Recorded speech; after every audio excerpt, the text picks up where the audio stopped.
ir jau girdėjau, rusniškiai sakė, mes tiek daug turėsim ką šnekėti ir kai galvoju, kad Rusnė už kelių šimtų kilometrų, tai tikrai bus daug ką šnekėti. O dabar, kadangi jau pačioje renginio pradžioje sakiau, kad labai norisi pasidalinti ir dar kuo mes galim būti jums labiau naudingi ir kaip dar galime visi bendrystėje geriau veikti, noriu pakviesti prezidento patarėją, savo kolegę Sofiją, papasakoti dar šiek tiek apie komunikacinę dalį, kaip galim visi bendradarbiauti daugiau.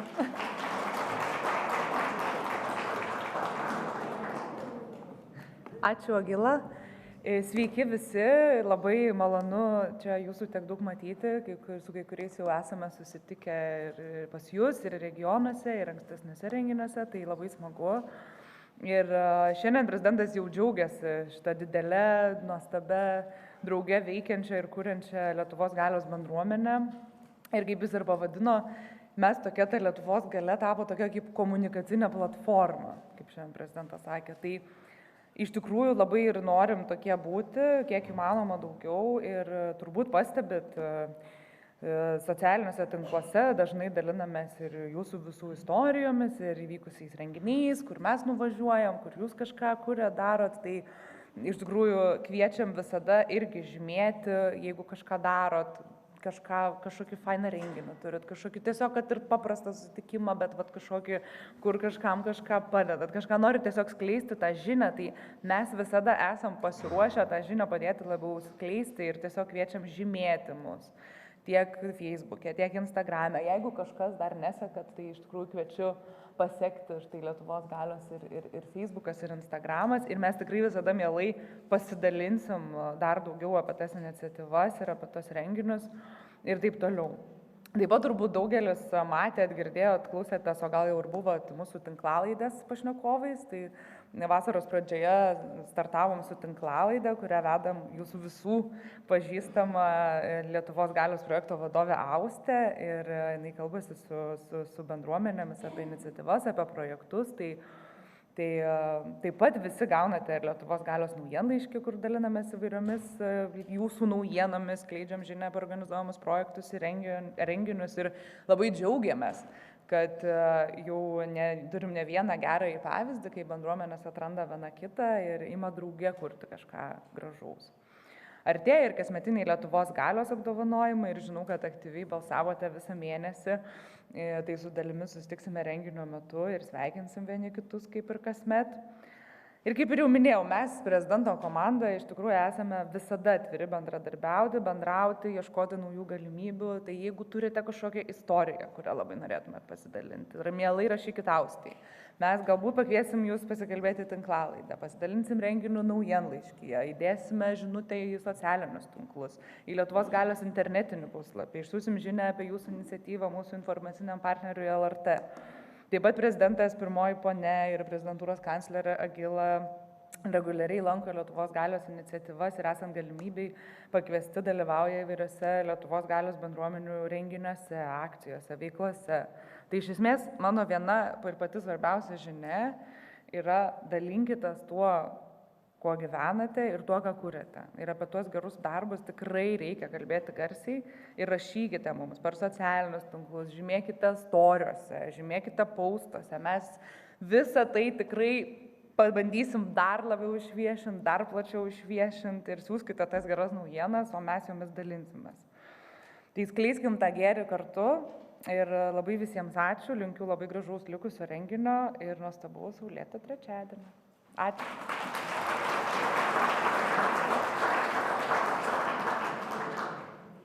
Žodžiu, jūsų slaptas draugas mielai gali atvažiuoti ir pas jūsų draugus į jūsų svečius, jeigu norite, ir dalinkimės gėriu, nes šiandien labai daug iš jūsų per pertraukėlę spėjau išgirsti, kad sako, mes net nežinojom, kiek daug gero Lietuvoje vyksta. Tai šitos platformos tikslas yra, kiek įmanoma, daugiau viešinti apie visą tą gėrį, kuris Lietuvoje vyksta. Ir taip pat nepamirškit, kad mes labai džiaugiamės, kai Lietuvos galios gėrio daugėja ir mes galim vis tų iniciatyvų turėti daugiau. Tai jeigu grįžę pasidalinsi su kažkuo, kur matot, Nežinau, tai gali būti nuo mokinukų klasės iki kaimyno, kuris renka šiukšlės, jeigu manot, kad jis daro kažką ne tik dėl savęs, o dėl kito ir irgi yra Lietuvos galios dalis idėjiškai, paskatinkite užsiregistruoti, irgi patapti Lietuvos galios bendruomenės dalimis, mes kviesimės kaip ir jūs į renginius ir ieškosim, kaip dar galime jums pagelbėti. O antroji mūsų renginio dalis yra skirta daugiau bendruomenėm, kurios taip pat randa, kaip prasmingai įgalinti erdves. Tai kviečiu daktarę Lolitą Jolantą Pilčiauskienę, Angelų kalvos bendruomenės pirmininkė, vieną iš Angelų kalvos iniciatyvų įkūrėją. Ir tai yra labai puikus pavyzdys, apie kurį ir ponia Lolita gal papasakos, kaip vienai galiai susidūrus su kita galia gimsta dar daugiau galios. Teisingai?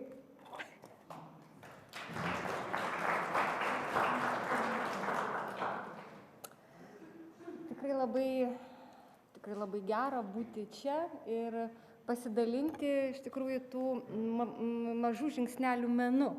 Ir kalbėsiu apie tai, kaip iš tikrųjų apie idėją, apie vietovės dvasią, apie genijus loci.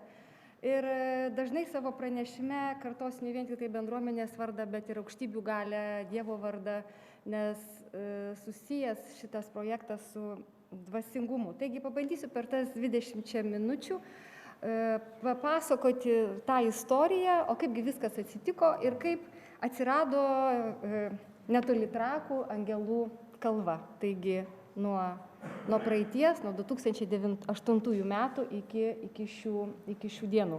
Jeigu kas nebuvote, labai kviečiu aplankyti Angelų kalvą, kur yra netoli Užutrakio dvaro. Ir tai yra visiems atvira liaudies pamaldumo erdvė, skirta ateiti, melstis, užmegzti savo asmeninį santykį su Dievu, nusiraminti, palikti stresą, iš tikrųjų atrasti save. Ir nuo ko viskas prasidėjo? Nuo 2008 metų, tai aš, Lolita Jolanta Pilčiauskaitė ir Dominika Semionovė, artėjant Lietuvos paminėjimo 1000-mečiui, tiesiog paėmėm ir sugalvojom, kad būtų gerai, kad Trakuose atsirastų dar kažkas tai tokio dvasingam laisvalaikiu, nes iš tikrųjų kas? Yra Užutrakio dvaras, yra pilis, yra kibinai, yra ežerai, o kas daugiau, kas daugiau sielai. Ir sugalvojom šitą projektą Lietuvos vardo paminėjimo 1000-metis krikščioniškų vertybių šviesoje ir pavadinom jį 1000-mečio ženklų takas, kad gal mes įkūrėm netoli Trakų tokią erdvę, kuri skirta būtent Lietuvos paminėjimo 1000-mečiui ir Trakų švenčiausios mergelės Marijos apsilankymo bazilikos 600 metų jubiliejui. Tegul atsiranda tokia erdvė, kuri kiekvieną šimtmetį, kad įprasmintų angelo skulptūrą, kur mes tik nesikreipėm, niekas mums pinigų nedavė, tačiau mes nusprendėm šitos idėjos neatsisakyti ir va čia tas prasidėjo 15 metų jau trunkantis mažų žingsnelių menas, kaip mes ėjom atkakliai link to tikslo, kad atsirastų toks objektas. O kam jį skyrėm, tai ir matot Lietuvai, 1000-mečiui ir vertybėms, kurias aš manau, kad dabarties visuomenėje ir ne tik yra labai svarbu puoselėti. Dabar pagalvojom, kad kur ta vieta ir netoli Galvės ežero hidrografinio draustinio, iš kur matosi pilis, matosi švenčiausios mergelės Marijos apsilankymo bazilika, irgi taip pat jos stogas ir cerkvės kupolo smaigalys, kad gal šita erdvė vis tik tai yra tinkama būtent šitam projektui įgyvendinti. Ir tai buvo netoli Budos sankryžos ir pasirinkom tą erdvę ir iš tikrųjų iš pradžių tą žemę paėmėm panaudai, o paskui iškilo didelė problema, nes reikėjo tą žemę išpirkti. O pinigų iš kur reikėjo rinkti aukas, kviesti žmonės, kad jie patikėtų šitų projektų ir prie jo prisijungtų. Taigi, tik vėliau mes sužinojom, kokią mes ypatingą vietą pasirinkom, visiškai nežinoma ir būtent nežinodamos ir tiesiog, vedė tos aukštybės ir matot vienoje nuotraukoje, tai kad vienoje architektūrinėje tiesėje išsidėstė tie patys svarbiausi tokie trakų dvasiniai kaip ir centrai. Ir vizualiai, jeigu žiūrint iš paukščio skrydžio į Trakų Galvės ežeryną, tai matosi, kad, žodžiu, Galvės ežeras, Bernardinų Lukos ir Totoriškių ežeras yra kaip angelo kūnas, Akmenos ežeras ir Skaičių ežeras kaip sparnai, o Angelų kalva atsiduria angelo šito vandeninio angelo galvos vietoje. Ir mes supratom, kad be bendruomenės, tai tikrai mes šito projekto, žodžiu, žemė tai buvo kažkur 5 hektarai, kad mes nesugebėsim jo padaryti vienos, kad reikia žmonių, kurie padėtų šitą mūsų sumanimą įgyvendinti. Ir 2008 metais įkūrėme bendruomenę Užugiriai. Ir kad aiškiai parodyti, kokia kryptimi mes eina, mūsų pirmasis darbas buvo tai būtent Būdos kaimo kryžkelėje, sukvietėme vietos vyrus ir pastatėme būtent tą akmeninį koplytstulpį, kurio skulptūrėlę sukūrė viena žymiausių Lietuvos dievdirbių, tai būtent skulptorius, medžio drožėjas Algimantas Sakalauskas. Labai džiaugiamės, kad jisai yra čia kartu su mumis. Ir Algimantai, pamojuokit. Jo. Tai va, būtent tas mažų žingsnelių menas, mes neatsisakėme šitos idėjos ir Dominikai kilo, tiesiog nežinau, kaip tai pavyko, tiesiog pasirinkti šitą kūrėją. Ir, ką mes pradėjom daryti? Tai, pradėjom kalbinti draugus, pažįstamus, trakiečius, eiti iš vienos įstaigos į kitą įstaigą, gal jūs norite tokiame projekte dalyvauti, gal jūs norite tokiame projekte dalyvauti. Pristatėme nacionalinėme parke šitą savo sumanimą. Ir taip po truputėlį ir atsirado tie žmonės. Pirmasis angelas patraukė ir nusprendė jį funduoti, tai mano draugė Ina Reichert. Ir jinai sako, jeigu bus taika, tai tada viskas bus likusis. Ir taip jau atsirado vienas taikos angelas. Mano tėtis, amžinybėje profesorius Albertas Pličiauskas, pasakė, meilė tai yra tai, dėl ko sukasi pasaulis. Ir taip atsirado antrasis angelas, meilės angelas. Tada atsirado Trakų bazilikos tikinčiųjų angelas, tada nuostabus popas rusų cerkvės amžinybė esantis Aleksandras Šmailovas sako, šiai dienai žmonės turi visko, bet ko trūksta? Dvasios ramybės. Atsirado dvasios ramybės angelas. Mes nuėjome kartu su Dominika pas policininkus ir sakom, gal jūs norite šitame projekte dalyvauti. 92 žmonės susitelkė ir jie fundavo šitą angelą. O paklausus, kokią vertybę norit pasirinkti, sako, mūsų profesijoje labiausiai reikia dvasios stiprybės. Atsirado dvasios stiprybės angelas. Ir taip pirmais, pavyko sutelkti ne 10, bet 17 fundatorių, o 18 fundatorius, tai labai džiaugiamės mūsų bendruomenės, Angelų kalvos bendruomenės narys, Remigijus Ratkus, kuris čia yra, pasisiūlė pats funduoti šeimos angelą su tą intencija, kad susilauktų jo šeima daugiau anūkų. Ir jų dabar yra 6. Ir ką reikėjo? Reikėjo pradėti nuo akcijos, kadangi vietovė nepaprastai akmenuota ir sutelkėm žmonės ir tiltų bendruomenė padovanojo mums baltuosius dobilus. Reikėjo rinkti akmenis, reikėjo suarti tuos 5 hektarus, reikėjo juos išvaluoti, kad būtų lygesnis, reikėjo pasėti tos dobilus. Dalyvavo nuo pačio mažiausio iki vyriausio, buvo visas tas sutvarkyta. Tada reikėjo tos angelus sukurti. Ir būtent Prienų meninėje drožyboje, esančiame centre, kuriam vadovavo Algimantas ir vadovauja Algimantas Sakalauskas. Ir 2009 metų rugpjūčio pradžioje ir prasidėjo būtent tas drožėjų pleneras, kuriame ir buvo sukurti tie 17 pirmųjų angelų. Labai jaudinanti buvo rugsėjo pati pradžia, buvo nuostabi diena, kai pradėjo skristi į Angelų kalvą būtent tos pirmosios skulptūros. Ir jos buvo statomos ir ta erdvė, kurioje ganėsi gyvuliai visiškai, kuri buvo visiškai plika, kur buvo apžėlusi ir staiga joje prasidėjo virsmas. Ir ką mes dar sugalvojame? Tam, kad žmonės puoselėtų tą asmeninį santykį su Dievu, kad rastų ramybę, kad pakeltų akis Dievo, mes sugalvojame su Dominika sukurti maldų ratą. Ir, žodžiu, laikas labai spaudė, nes 2009 m. rugsėjo 12 d. mes, žodžiu, nusprendėme šito objektą atverti visuomenės reikmėms. Mes atvažiavome į Kalvą, atsivežėm 2 maišus cemento, vietoje radom žvyro, bet mes pamiršom įrankius. Ir mes visą tai malšėm rankom, ten truputėlį su pagaliu, žodžiu, visas tas maldų ratas, tokio storio, kad jei užliptų ant jo stambus žmogus, kad jis nesutrukinėtų, tai mes rankom tai sumaišėm ir padarėm. Ir suorganizavom prieš atidarimą šeimų dieną, nes mes norėjom pasodinti medelius, kad tai būtų savotiškas kaip parkas. Ir buvo pasodinta tiek ąžuolų, kiek mes paėmėm iš gamtos tų ąžuolų, beveik 20. Ir labai įdomus dalykas atsitiko su tuo maldų ratu. Susirinko žmonės, sako, čia yra akmenų, kodėl jis toks mažas, reikia jį išplėsti, kad eitų garsas apie jį į visas 4 pusės. Ir va, jūs matot tą žmogų, tai tiesiog spėta buvo užfiksuoti, kai jisai atsiklaupė ant kelio, tai Tiltų bendruomenės narys Gintas Kleinotas ir jisai atsiklaupė ir tiesiog su vainiku padėjo ant maldų rato ir pasakė, sako, šita vieta taps šventa. Liaudies pamaldumo erdvė, jinai per 15 metų tokia ir tapo.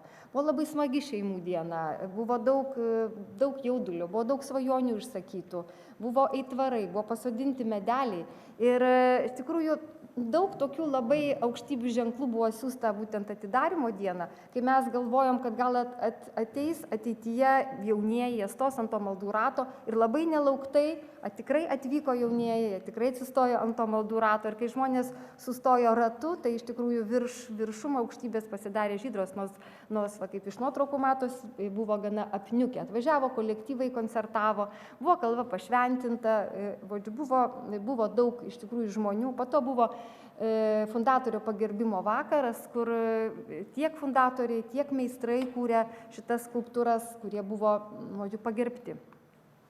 Vėliau po kelių metų vėl buvo pleneras, vėl buvo kurti angelai, buvo tarptautinis pleneras, buvo atvažiavę meistrai iš Latvijos, buvo kurtas Baltijos kelią sergiantis angelas. Ir per tuos 15 metų patirčių buvo įvairių. Čia jūs matote nuotraukoje, kaip tie angelai buvo statomi. Ir naktį buvo statomi, ir net prieš kūčias gyvenimo, man atrodo, džiaugsmo angelas buvo statomas, kai tiek prisnigo, kad negalėjo traktorius užtempti tos mašinos, kuriame buvo tas angelas. Ir kai Prienų meninės drožybos administratorė Zita Kuzminskienė, aš Dominiką pradėjom šaukti. Angelas skrenda, skrenda, skrenda ir užvažiavo traktorius ir tą skulptūrą ant kalno ir užvežė. Tam, kad ta kalva būtų labiau patogi visiems žmonėms, kad būtų takeliai, kad būtų suoliukai, kad būtų žaidimo įrenginiai, tai reikėjo įgyvendyti nemažai projektų, kuriuos rašė Dominika. Tai sakralinės muzikos festivaliai buvo daug metų iš eilės tam, kad garsas sklistų ir žmonės sužinotų, kad yra tokia erdvė, kad atvažiuotų, kad gal norėtų angelą funduoti. Buvo taip pat fotografijos paroda ir 3 menininkai, tai yra Loreta Paškevičienė, Kęstutis Kurienius, Olėjo Karalienė, jie dovanojo savo darbus tam, kad vėlgi taip pat šita idėja sklistų. Reikėjo takelių, didelis projektas buvo padarytas, kad atsirado Angelų kalvoje stoginė su Mergelės Marijos skulptūra ir kartu takeliai. Taip pat išleista knyga apie mūsų bendruomenę.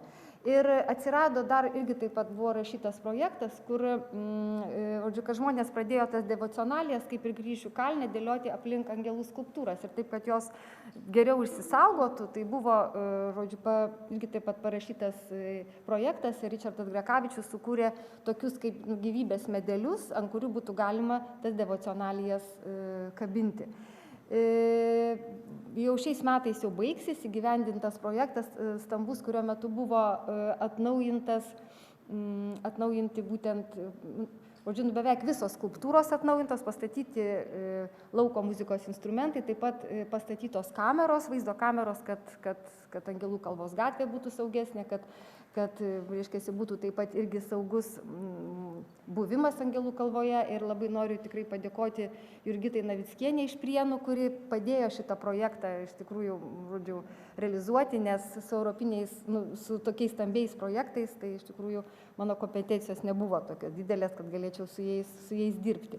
Ir Angelų kalva po truputėlį pradėjo gyventi savo gyvenimą. Tai yra pati susirasti šventes, pati pritraukti veiklas. Vienas iš tokių pasaulinė Žemės diena, kurioje tiesiog atvažiavo vaikai ir norėjo šitą šventę paminėti. Vestuvės, krikštynos, mergvakariai. Nekartą teko matyti, pavyzdžiui, prie motinos ir vaiko angelo, tiesiog susėdusias moteris vasarą ant žodžiu, kilimėlių atsineštų ir kažką tai veikiančios. Tai, žodžiu, žmonės apsikabinusius angelus, tai tiesiog vaikštančius. Ir taip pat Švento Florijono diena mes turime angelą sergantį nuo ugnies, tai atvažiuoja kartais ir pareigūnai. Visada per Angelų sargų dieną, tai yra spalio 2, visada atvažiuoja Trakų policininkai, palieka gėlių prie savo angelo, dvasios stiprybės angelo ir žodžiu, paminė šitą dieną. Dominikos idėja buvo Mindaugo karūnavimo diena, tai yra, kad žmonės ateitų ir giedotų himną, tai mes ir koncertus organizuodavom, arba tiesiog, kad kas nori ateiti 9 valandą ir per Mindauginės tą himną Angelų kalvoje ir pagiedoti. Vedamos gausios ekskursijos, kas nori jas irgi taip pat gali lankyti. Ir per tuos metus, 15 metų Angelų kalvai yra, mes pastebėjome, kad iš tikrųjų pagrindinis jos veikimo principas tai yra telkimas.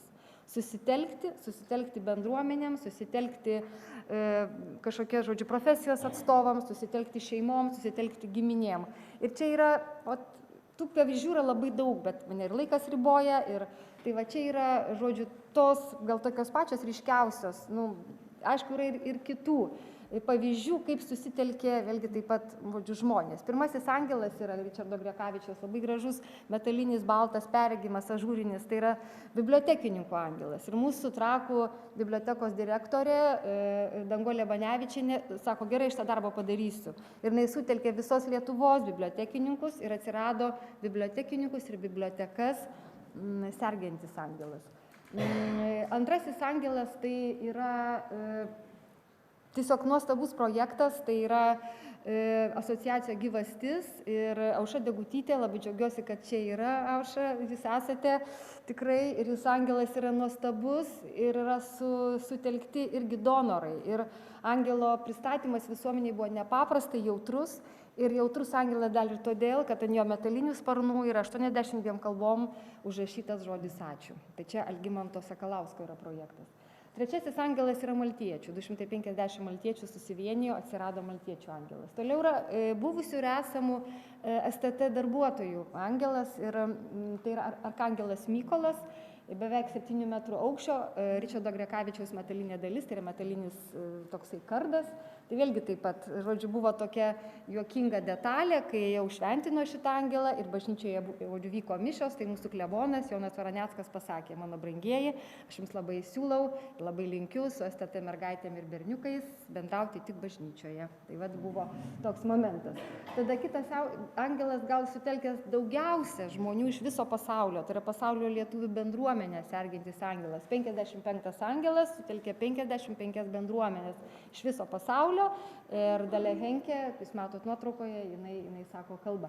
Nepaprastai nuostabus angelas, tai yra baikerius globojantis angelas. Ir tie vyrai, tai yra susitelkimo, jėgos, tiesiog, nežinau, bendruomeniškumo pavyzdys, kai 30 vyrų susitelkė ir žodžiu, pastatė, sukūrė šitą angelą, kurios sparnuose yra 30 varpelių.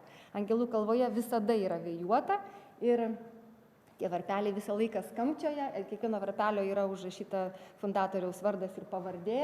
Ir dabar, kaip žodžiu, vyko šitas balsavimas, tai tikrai labai noriu pasidžiaugti, baikeriai sutelkė baikerius. Tai žodžiu, tai va. Ir šitas angelas, žodžiu, jis sukūrė Algimantas Sakalauskas. Ir noriu pasinaudoti progą ir paviešinti angelą, kuris gimsta. Tai yra slaugytojo angelas. Ir jeigu jūs turite, žodžiu, idėjos autorė yra Gražvyda Karalevičienė, idėja gimė čia, pavasarį mūsų susitikime, kai tiesiog ten jau iš viršaus aukštybės tikrai suvadovavo, jinai pasakoja apie savo, jinai slaugytoja ir pasakoja apie savo patirtį ir aš pasakiau, sakau, bet jums reikia angelo. Ir jinai, jos veidas kaip nušvito, sako, bus slaugytoja angelas. Tai jeigu jūs turite patirtį su slaugytojais, jums padėjo, jūs atsiremėte juos, tai apsilankykite slaugytojų angelo Facebook'o puslapyje ir rasite visą informaciją. Autorius Kęstutis Musteikis. Labai džiaugiamės bendradarbiavimu su Trakų savivaldybė ir seniūnija, jie mums tikrai padeda, kartais žolę nušienauja, kur yra didysis iššūkis, iš tikrųjų 5 hektarai nemažai. Tai pirmasis angelas yra kraštiečių, žodžiu, angelas Trakų kraštą, saugantis angelas, o šitas, kaip koks Vytautas didysis visai kalvai, jo sparnai sukasi, viduje yra varpai, jisai angelas labai gražiai skamba, ant jo yra juostelė svajonių, galima pakabinti, autorius Kęstutis Musteikis, irgi taip pat yra savivaldybės ir Kęstučio Musteikio. Stengiamės pritraukti daugiau žmonių, vėlgi tas telkimas. Ir jeigu nėra didelių finansinių resursų, o žmogus nori dalyvauti šitame projekte, jis gali užsisakyti, žodžiu, akmenėlį, kuris bus patalpintas į akmenų dėlionę. Tai pirmasis vardų angelas jau yra užpildytas, 750 akmenėlių, antrasis angelas, kuris neša angelų kalvai vainiką, dar tik tai gimsta. Ir viršų yra svajonių juostelės, kurias kiekvienas irgi gali. Mūsų bendruomenė, kuri yra greta, kuri yra šalia, gyvena savo gyvenimą, padeda kalva rūpintis, tai apšienauja aplink angelus, tai šiais metais pavasarį pasidom 150 pušaičių, kad įrėmintų gražiai angelų kalvą. Tai ir edukacijos, ir šventės, ir tiesiog laisvalaikis prasmingas yra. Ir džiaugiamės, kad turim nematomus angelus. Nematomus angelus, kurie prižiūri maldų ratą, tai yra Rima ir Stasys Šokaičiai, kurie rūpinasi iš tikrųjų gėlėmis prie maldų rato. Turėjom nuostabią patirtį, kai, tai, žodžiu, Valdas Taškus, amžinybėje esantis jau dabar, kuris atvažiuodavo žiemą ir nukasdavo angelų kalvos stovėjimo aikštelę. Tam, kad galėtų patogiau įvažiuoti žmonės. Tai labai jaudinanti buvo iš tikrųjų, jisai kasdavo ten visą dieną, kol nukasdavo. Ir tai mes jam padovanojom akmenėlį. Valdai, ačiū. Taigi pabaigoje, ką aš noriu palinkėti, kad apsilankyti, aišku, pakviesti angelų kalvą, paskaityti mūsų, žodžiu, ką mes siūlome ir ko mes ieškome, esam užrašę lentoje. Bet labiausiai tai iš tikrųjų, kad jūsų gyvenimuose atsispindėtų, žodžiu, dangus, kad globotų angelai, jūsų šeimas, jūsų sveikatas, aišku, taiką labiausiai. Pabaigai čia yra nuotraukų autoriai, kurias jūs matėte. Ir ką, dėkoju Jums už dėmesį.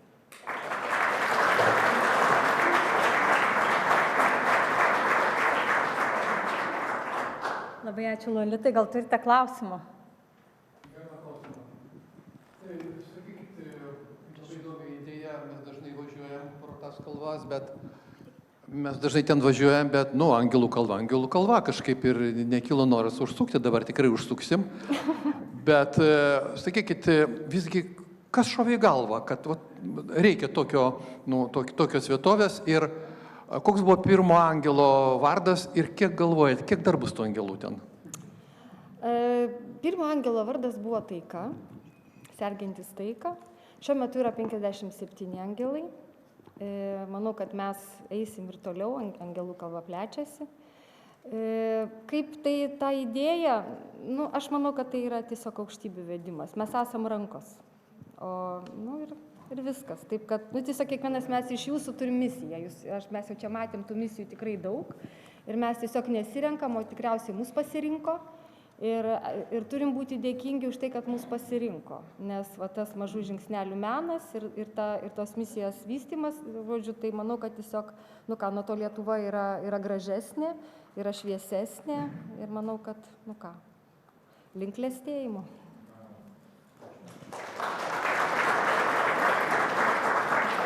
Aš Lolitos net citatą užsirašiau, tai man atrodo, kad jūsų misija yra neužlipti ant kalvos ir pakelti akis dievop. Tai ačiū labai jums už tai ir kitą kviečiu Šilavoto Davatkyno bendruomenės pirmininkę Viktoriją Bilevičienę. Kai pirmas iki kažkam pasakėm, kad važiuojam į Davatkyną, sakė, o koks tikras pavadinimas, čia nesikeikiant žodžių kažkaip, tai aš tikiu, kad jūs papasakosit, kad Davatkėlės yra pats gražiausias žodis bendruomenė. Taip, chronometras. Tai sveiki visi. Patikrinam, kaip čia valdosi. Tai Šilavoto Davatkynas. Šilavoto Davatkynas yra Prienų rajone, Sūduvos etnografinėme regione.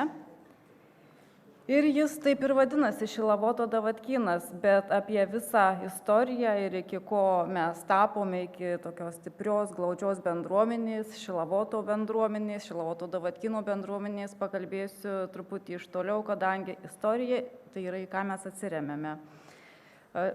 Pačio Šilavoto apylinkių istoriją mes žinom gana nuo seniai, žinome, kad tame krašte prieš 2000 metų gyveno jotvingių gentis, yra jų palikimas, 2 piliakalniai, pilkapynas su 80 sampilų, šventvietė, senovės gyvenvietė. Tačiau patys šilavotiškiai, kaimo žmonės savo istorijos pradžia laiko parapijos įkūrimą, tai yra 1895 metai, kuomet į Šilavotą, į kaimelį su 4 ar 6 sodybomis atkeliamas jaunas kunigas, uolus knygnešys, Basanavičiaus bičiulis Antanas Radušis. Jis atkeliamas į Šilavotą, Smėlio Pustomą kaimą, kaip jau sakiau, su 4 sodybom. Čia jam užduotis pastatyti bažnyčią. Gyventojų nėra, parapija ką tik įkurta, lėšų nėra. Tai jis su savo didžiausiom pastangom pastato bažnyčią, surenka lėšas, apsodina pusto smėlio pustomas kalvas pušimis, užsako sodinukus iš Vokietijos. Tuo laiku, dar čia Vokietijos imperija, tai buvo, mastai dideli, bažnyčia, klebonija, apsodinti keliasdešimt hektarų pušynų, tai iš tikrųjų tie mastai buvo dideli. Ir taip sutampa, kad tais pačiais metais, kuomet įkuriama Šilavoto parapija, Marijona Dabrišiūtė nusprendžia netekėti. Nusprendžia netekėti už turtingo jai pasipiršusio jaunuolio. Ji buvo pamaldi moteris ir nusprendžia gyventi viena. Tie laikai tai buvo, iš tikrųjų labai neįprasta. Tėvai jai nuperka 2 arus žemės, tos pačios žemės, tų pačių smėlingų kalvų. Pastato mažą namelį, broliai, ir jie apsigyvena. Apsigyvena visai netoli Šilavoto bažnyčios.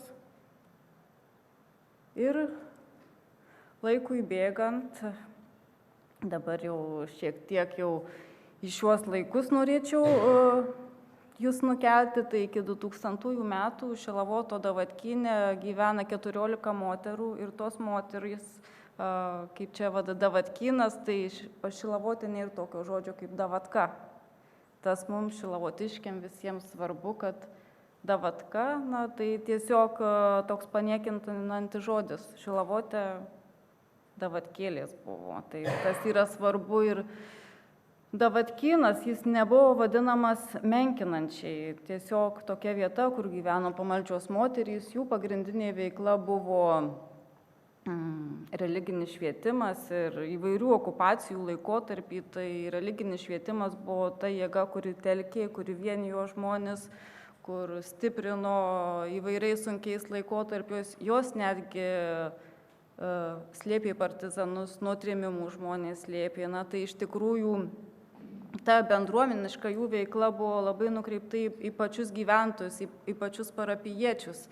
Ir tuo pačiu, kadangi jos pačios buvo pamaldžios, tai mokė vaikus religinio švietimo. Tai viena iš jų buvo netgi teistas 70 metais. Teismas nusprendžia, kad ji nebegali vykdyti tos draudžiamos veiklos, tačiau ji, nepaisydama teismo sprendimo ant Naujasodžio piliakalnio, kuris visai yra netoli, toliau ruošia vaikus pirmajai komunijai. Ir čia tas didžiulis pasipriešinimas, ta tokia valios stiprybė, drąsa, Tai iš tikrųjų galima tik tai suprasti, kokios buvo stiprios tos moterys. Jos buvo netekėję arba našlės. Tai yra moterys, kurios tiesiog galbūt norėjo stoti į vienuolyną, bet lėšų nebuvo, nes tuo metu reikėjo atsinešti tikrai nemažą kraitį.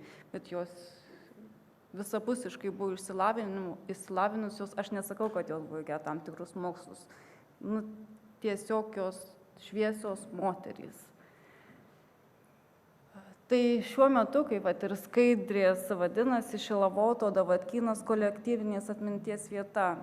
Tai kaip jau ir susiklosti per tą Šilavoto Davatkyno veikimo šimtmetį, kad ta vieta tapo labai svarbi visai bendruomenė. Aš nekalbu apie patį Šilavoto kaimelį, bet tiesiog ir platesniu perimetru, tai būtų visa parapija. Čia ateidavo moterys mokytis amatų, vaistažolių pasirinkti, kadangi jos davatkėlės augino vaistažolės ir labai išmanė šią medicinos rūšį. Taip pat ateidavo ir pasikalbėti, tai netgi veikia ir kaip psichologės jos buvo. Ir 2000 metais miršta Ona Mildažytė, tai yra paskutinioji davatkėlė, ir namelius paveldi Lincevičių šeima, tai mano mama ir tėtis. Vėliau taip susiklosti, kad giminaičiam kitų davatkėlių išreiškus valią, kad tiesiog ta vieta netaptų kažkokia pramogų vieta, ar tai kaimo turizmo sodyba, tėvai nusprendžia įsigyti kitus namelius, tai yra dar 2 namelius, vėliau pastatomas dar vienas ir pradeda galvoti su vietiniais šilavotiškiais, kuriem buvo svarbi ta vieta, kaip išsaugoti tą davatkėlių atminimą. Tiesiog, kad ta vieta ir būtų visuomet atvira visiems žmonėms, kaip ir buvo visuomet, kai gyveno davatkėlės. Tai mama, kuri yra čia salėje, išsaugo visus davatkėlių memorialinius daiktus, įkuria memorialinės ekspozicijas, tai jie sudaro maldaknygės, devocionalijos, kunigų arnotai, kadangi jos siuvo, adė juos. Taip pat memorialiniai baldai, rūbai, visa, kaip galima įsivaizduoti, muziejų. Tai ta pradžia ir yra 2000 metai, kuomet pradedama jau kaupti tą Davatkyno kolekciją kaip muziejinį. Ir 2000 metai taip pat irgi yra toks kritinis taškas, nuo kurio turbūt jau Šilavoto Davatkynas vėlgi pakinta tokia kaip funkcija, kaip vieta. 2000 metais į Šilavoto Davatkyną atvyksta tapytojas, ekspresionistas Alfonsas Vilpišauskas, Angies grupės atstovas, iš Kauno tapytojas. Jis susižavi šitą vietą ir 4 metus čia taip protarpiškai gyvena ir kuria.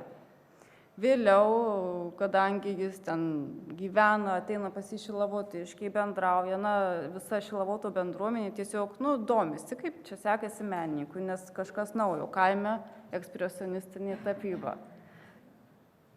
Tai su kitais Šilavotiškiais ir mano tėvais priešakyje nusprendžiama organizuoti menininkų plenerą. Menininkų pleneras atvyksta labai daug menų besidominčių žmonių iš visos Lietuvos, tapytojų atvyksta. Taip pat ir ateina patys Šilavotiškiai. Jiems šiek tiek keista, kasgi čia vyksta, mūsų Davatkynas tokia kaip galerija, kadangi po pleneros organizuota paroda. Tai iš tikrųjų, ta data, 2004 metai, pakeitė Šilavoto Davatkyno tokią kaip netgi kryptį. 2004 metais pradedamas kurti skulptūrų takas, kuris įamžina Davatkėlių taką į bažnyčią, kurio jos eidavo kasdien, taip pat tuo pačiu eidavo taku Šilavotiškiai pas jas. Ir šiame takelyje yra 14 skulptūrų, taip jau sutapo, kad 14 gyveno ir moterų. Ir viena skulptūra, labai smagu paminėti, kad yra ir Algimanto Sakalausko tenai, tame takelyje. Taip pat 14 skulptūrų, kurios simbolizuoja davatkėlių gyvenimą tarpe bendruomenės šilavotiškių ir jų tokį tarpusavio gražų sugyvenimą. Toliau ta veikla krypsta ir į muziejinę kryptį, tai 2007 metais muziejui suteiktas oficialus muziejaus statusas ir jis pavadinamas Šilavoto Davatkynu. Šilavoto Davatkynu pavadinamas neatsitiktinai, nes kaip jau ir minėjau, šilavotiškiai vadino Šilavoto Davatkynas. Na, tiesiog buvo įvairiausių pasiūlymų, čia prisimena geriau, aš jau gal ne taip, kad netgi buvo tokių pasiūlymų čia ne iš vietinių, žinoma, žmonių, dvasios centras, atgimimo centras, na ir visai tokių, kuris neatspindi to Šilavoto Davatkyno. Ir kai mes kalbam apie Šilavoto Davatkyną, tai tik tai su geriausia intencija ir Davatkynas tai neturi nieko blogo šilavotiškiam, tas pats žodis. Dabar Šilavoto Davatkynas yra viena iš labiausiai lankomų Prienų rajono vietų. Mes tuo džiaugiamės, kad davatkėlių atminimą galima skleisti toliau. Vyksta poezijos pavasario renginiai, tarptautiniai, tai irgi yra labai svarbu ir daug lankytojų pastoviai ten lankosi ir ekskursijos, kadangi tai yra muziejus, kiekvienas gali apsilankyti, tai yra atvira vieta, kaip ir buvo, taip ir yra, ir edukaciniai vyksta užsiėmimai, ir menų festivaliai, kiti, ir knygų pristatymai, na tiesiog ir bendruomenės renginiai, tai vieta atvira visiems. Ir susibūrusi bendruomenė, kadangi šilavotiškiai yra labai bendruomeniški ir iniciatyvų žmonės, 19 metais Šilavote nusprendžia, kad kaip ir su Šilavoto Davatkynu viskas gerai, kadangi ten jau ir vyksta veikla ir tiesiog žinoma vieta, ir nusprendžia Šilavote organizuoti žemės sklypo pirkimą ir ten įkurti parką. Na, tas viskas pavyksta, surenkama tikrai arti 10 000 suma, žmonės patys vietiniai susideda, taip pat organizuojamas ir paramos koncertas Šilavoto Davatkyno erdvėje ir surenkama ta suma, įsigyjamas žemės sklypas. Na ir tiesiog mes turim žemės sklypą, kuriame dabar vykdome projektus, tai įvairių šaltinių finansavimo dėka jau įvykę 4 projektai. Su šiais metais kalbant, ir yra įrengtas augalų skveras, pradėtas rengti vaikų žaidimo aikštelė, treniruoklių zona, skulptūrų skveras, kuriame yra ir Šilavotiškio skulptoriaus Straigio skulptūros, Jono Aničo, taip pat Saukos, na, iš tikrųjų gerai žinomų Lietuvos menininkų. Ir Šilavoto gyventojų valia parkas pavadintas kunigo Antano Radušio vardu, na tiesiog išsaugant jo darbų tęstinumą ir skleidžiant meilę savo kraštui, savo Šilavotui. Taip, čia yra parko schema, kokią mes turim viziją, na tiesiog trūksta dar matyti patirties projektuose, bet tikime, kad įgyvendinsime. Čia yra takas atbulomis, vaikų žaidimo aikštelė, renginių zona, augalų, žinoma, ir tiesiog visiems laisvalaikio vieta. Na ir baigiant, norėčiau pacituoti tokius žodžius Onos Mildažytės. Ji visuomet svarstė dar prieš pat gyvenimo pabaigą, kaip čia bus su tuo Davatkynu, su ta vieta, kur jos gyveno. Tai visuomet ji kartodavo, kad tik dilgėlėmis nepauktų. Tai turbūt bendruomenės dėka, iniciatyvių žmonių dėka, jų skirtų laiko dėka, ta vieta dilgėlėmis neapauga, bet kartu neapauga ir mūsų sielos. Ir tiesiog ta šviesa sklindanti iš Šilavoto Davatkyno, jeigu atvažiuotut, jūs tą pajustut ir labai labai kviečiu ir jūs pasisemtut iš tikrųjų geros energijos. Tai tiek.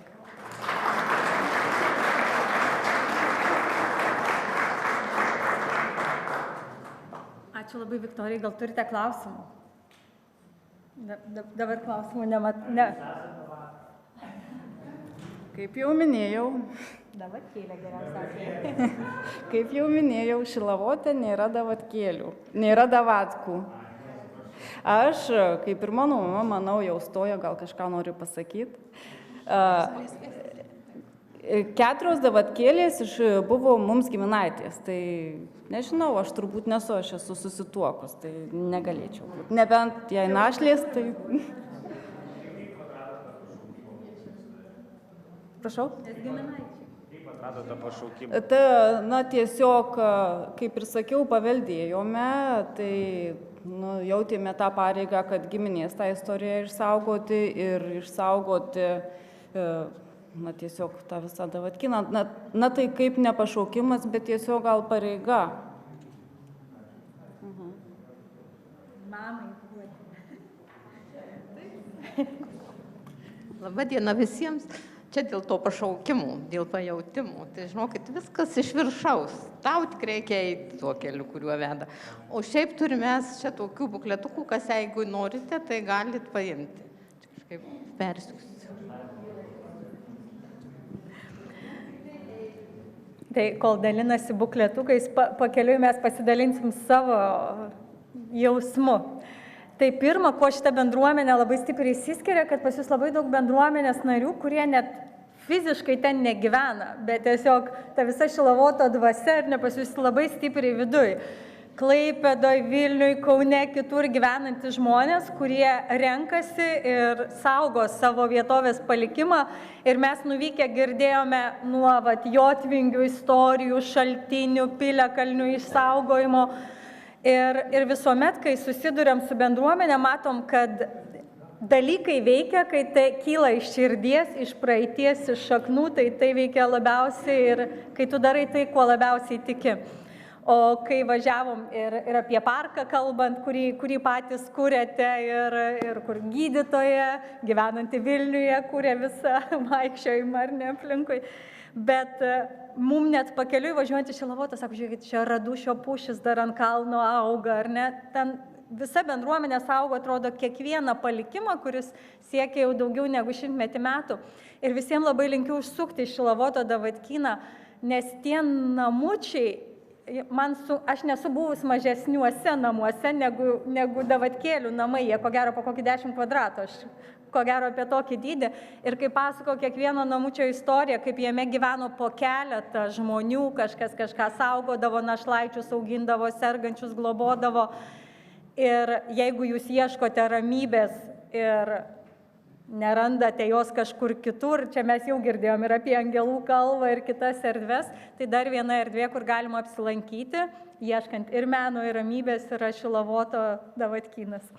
Tai labai kviečiam visus nuvykti. Ir paskutinis šios popietės pranešimas yra iš Degaičių. Iš toli nuo Lietuvos visai kito krašto. Kviečiu Gabrielę Narmontaitę papasakoti apie tai, kas vyksta Degaičiuose.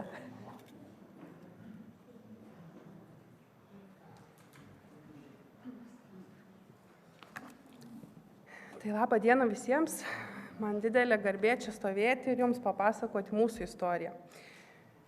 Tai aš esu Gabrielė Narmontaitė, kaip jau ir pristatė, ir esu Degaičių kaimo bendruomenės pirmininkė jau 4 metus. Ir šias pareigas, man atrodo, visai gerai man sekasi eiti. Tai mūsų bendruomenė jungia 130 narių. Per paskutinius metus prisijungia tikrai daug jaunų ir aktyvių šeimų.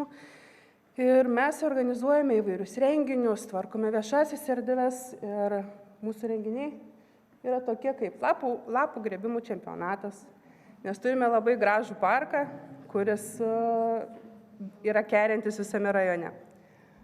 Toliau turime bulbynės virimo čempionatą, kur prisikviečiame tikrai iš viso rajono ir ne tik bendruomenės, kurios aktyviai dalyvauja ir verda tas bulbynės. Moliūgų skaptavimo popietė, kalėdinės dirbtuvės, Šventosios Liucijos žibintų vakaras. Tai čia viena iš gražiausių mūsų bendruomenės švenčių, kai visi su žibintai subėgame į parką ir parko takeliais einam ieškoti nykštukų. Taip pat mūsų bendruomenė vykdo akredituotą vaikų dienos centro veiklą. Bendruomenė jungia įvairių profesijų ir charakterių žmonės. Tad visada esame pilni idėjų, pasiūlymų, kuriuos įgyvendinus būna pasiekti tikrai įspūdingi rezultatai. Degaičių kaimas yra įsikūręs, kaip ir minėjau, nuostabioje vietoje, parke, kuris yra pripažintas valstybiniu gamtos paveldo objektu. Parko centre yra senas buvusios mokyklos pastatas, kurį uždarius jau daug metų ten niekas nevyko. Tai čia esame mes, 4 bendruomenės narės, Eglė, Inga, Vaida ir aš, kurios sugalvojo įsteigti daiktų atiduotuvę. O viskas prasidėjo nuo to, kai mūsų Eglė turėjo tokią kaip ir entuziastingą idėją, kaip panaudoti jau naudotus daiktus ir sukurti jiems antrą gyvenimą. Tai kilo tokia mintis pabandyti įkurti daiktų atiduotuvę senoje plėstoje mokykloje. Taigi, 4 bendruomenės narės, kaip ir minėjom, sugalvojom šią idėją kuo greičiau realizuoti ir parodyti visuomeniai, nes sulaukime tikrai didžiulio palaikymo. Tai nieko nelaukusios pradėjome kaupti daiktus. Iš pradžių seniūnas leido glausis mokyklos patalpose, vienoje mažoje patalpoje. Ir nieko nelaukusios mes pradėjom tvarkyti panaudos procedūrą, gauti tas patalpas. Facebook paskyroje pradėjome ieškoti skelbimų, kas dovanoja ar atiduoda daiktus. Ir taip kaip bitutės pradėjome tempti į tą avilį viską, ką tik gaudavom. Tai mums labai padėjo dar ir panaši organizacija iš Mažeikių, Būk su manimi, kurios parūpino ir pagelbėjo mums daiktais, rūbais tam pirmajam mūsų atiduotuvės atidarimui. Tai labai dėkojam Almantei ir Jolitai. Taigi, kaip tos bitutės viską sunešėm, prikaupėm didelį kiekį, bet dar reikėjo ir paruošti tas patalpas. Stengdamas įkurti savo erdvę, senoje apleistoje mokykloje su didžiuliu užsidegimu ėmėmės darbo. Prieš daugiau nei 10 metį buvo uždaryta ši mokykla. Dalis mokyklinių suolų buvo sunešti į palėpę, o toje palėpėje gyveno balandžiai. Tai įsivaizduokit, tie suolai buvo tikrai labai nešvarūs. Reikėjo didelės pagalbos, kad tuos suolus visus nušveisti ir sutvarkyti. Patalpos buvo visos apleistos, daug voratinklių, dulkių, langai tikrai buvo sunkiai matomi. Tačiau su vyrų pagalba suolus parsinešėm, viską nušvietėm, sutvarkėm, išsivalėm kiek galėjom. Ir vėliau ant suolų klasėse sugulė rūbai, batų lentynose, knygų lentynose atsidūrė batai ir kiti daiktai. Tai buvo ne tik darbas, tai buvo mūsų bendruomenės simbolis, parodantis, ką gali pasiekti bendromis jėgomis. Ir 2022 metais spalio mėnesį duris atvėrė VŠI Nelik 1 daiktų atiduotuvė. Šį mėnesį švenčiame jau 2 savo gimtadienį. Ir per šį laiką būta tikrai visko. Juoko, džiaugsmo, pykčio, nuovargio, pervargimo. Tačiau mes 4 viena kitą labai puikiai pažįstam ir papildom viena kitą. Jeigu viena pervargsta, tai duodame atostogų atsipūsti ir pailsėti. Galime labai pasidžiaugti, kad šiuo metu turim pakankamai savanorių. O pagrindinės mūsų bitutės yra Elytė, Babuks mūsų vadinamoji. Tai yra Eglės močiutė, tai vyriausioji mūsų savanorė, 75 metų moteris, kuri yra trykštanti energija ir puikia nuotaika. Taip pat yra ir Sigutė, Beata, taip pat senjorės, kurios prisijungia prie mūsų veiklos. Indrė, kaip ir aš, yra lankiusi šią mokyklą, tai buvo sugrįžimas į tą mokyklą didelė nostalgija. Dar yra ir Irena, Dalytė ir Mantė, kurios taip pat puikios mūsų pagalbininkės.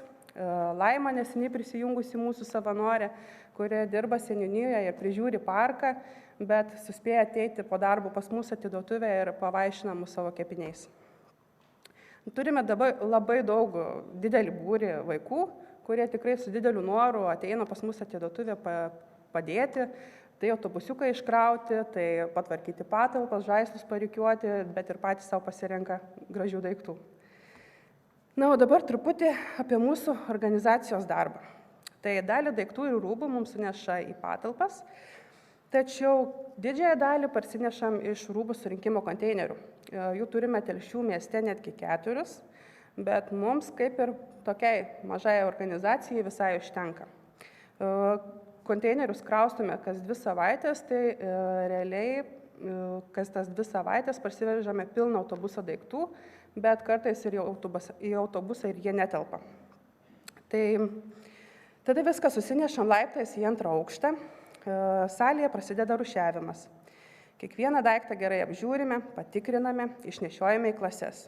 O dabar kas yra tose klasėse ir kas jose? Tai jų turime 6, tai yra batų, indų ir kitų niekučių klasė, patalinės klasė, vaikų žaislų klasė, vyrų, moterų ir vaikų klasės. Na, bet ir koridoriai pas mus yra tikrai taupiai išnaudojami. Rūšiuojant randame visko, puikios būklės daiktų, rūbų, tačiau būna ir suplyšusių, išteptų, sugadintų, kuriuos vėliau reikia išrūšiuoti ir išmesti. Stengiamės visuomeniai paaiškinti, kad mes esame ne šiukšlių surinkimo servizas ar kitaip pavadinti, bet mes esame organizacija, kuri norime skiepyti visuomeniai, kad reikia kuo ekologiškiau ir tvariau gyventi. Tai praėjus 2 metams galime pasidžiaugti, kad mūsų organizacija aplankė daugiau nei 3000 šeimų, kurios išsinešė daugiau nei 25 tonas daiktų. Nuo šių metų gegužės atidarėme Telšiuose dar vienas mūsų organizacijos patalpas ir jas pavadinome daiktų namais. Atsižvelgiant į žmonių kiekį ir poreikį, mieste nusprendėm plėsti savo veiklą, kad visi rajono gyventojai mus lengviau pasiektų. Daug žmonių negalėdami atvykti į Degaičius dabar yra dėkingi, kad išklausėme jų norus. Šis žingsnis ne tik patenkino vietos gyventojų poreikius, bet ir paskatino dar didesnį žmonių įsitraukimą, šiltą bendravimą, prisijungė naujų savanorių. Mūsų organizacija dirba neatlygintinai, patalpų išlaikymui ir priežiūrai, pinigus gauname iš surinktų paramos lėšų, kurias žmonės mums palieka pasimdami daiktus. Nuolat stengiamės tobulėti, dalyvaujame įvairiuose renginiuose, mokymuose, planuose turime, kaip dar galėtumėm daugiau perdirbti tą tekstilę, kad mums patiems ją tiesiog reikėtų kuo mažiau išmesti. Lašai nelik vienas siekia skatinti antrinį daiktų panaudojimą, tvarumą ir ekologiškesnį gyvenimo būdą. Tikime, kad kiekvienas daiktas, kurį galime panaudoti 2 kartą, prisideda prie gamtos išteklių tausojimo ir mažina atliekų kiekį, bei saugo mūsų mylimą žemę. Mūsų tikslas yra kurti atsakingą, sąmoningą bendruomenę, kurioje dalymasis tampa kasdienybės dalimi. Tokiu būdu skatiname visus drauge prisidėti prie tvaresnės ateities kūrimo. Mūsų organizacija turi daug stiprių tikslų, tai skatinti antrinį daiktų panaudojimą, tvarę ekonomiką, ekologiškumą. Bet manau, svarbiausias tikslas yra ryšys, kurį mes sukuriam savo atiduotuvėje. Nes stengiamės kuo šilčiau pasitikti žmonės.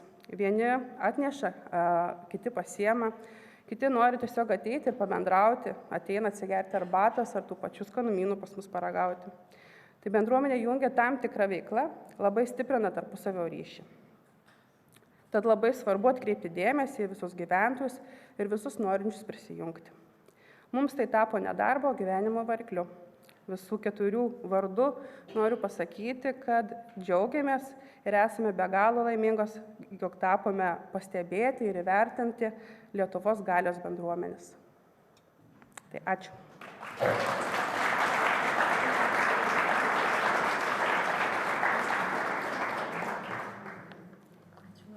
Ačiū, Gabrielė. Ar turite klausimų?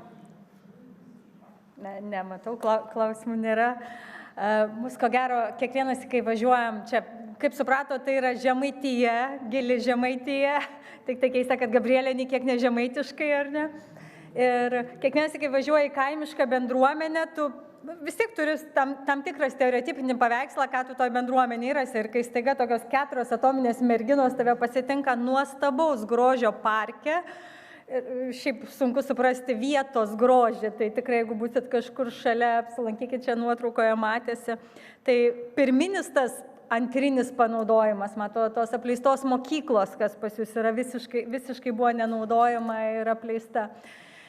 Kitas yra, apie ką aš nekėjau, kur labai svarbu šitoje bendruomenėje yra bendruomenės variklis yra 4 damos, ar ne, bet savanorės tos auksinio amžiaus damos, kurios ten dar su didesnė energija sako, tai ką mes šiandien nedirbam, šiandien nerušiuosim, tai kur jūs čia esat. Ir kai sprendžiamos socialinės problemos kartu įveiklinant ir pačią erdvę, tampa irgi dar gražiau. Ir mums ko gero užtruko kurį laiką suprasti, kad tai nėra apie tai, kad kažkas stokoja ir mes surinksim ir atiduosim jum rūbų, bet visa idėja bendruomenės buvo apie tai, kad tas antrinis panaudojimas.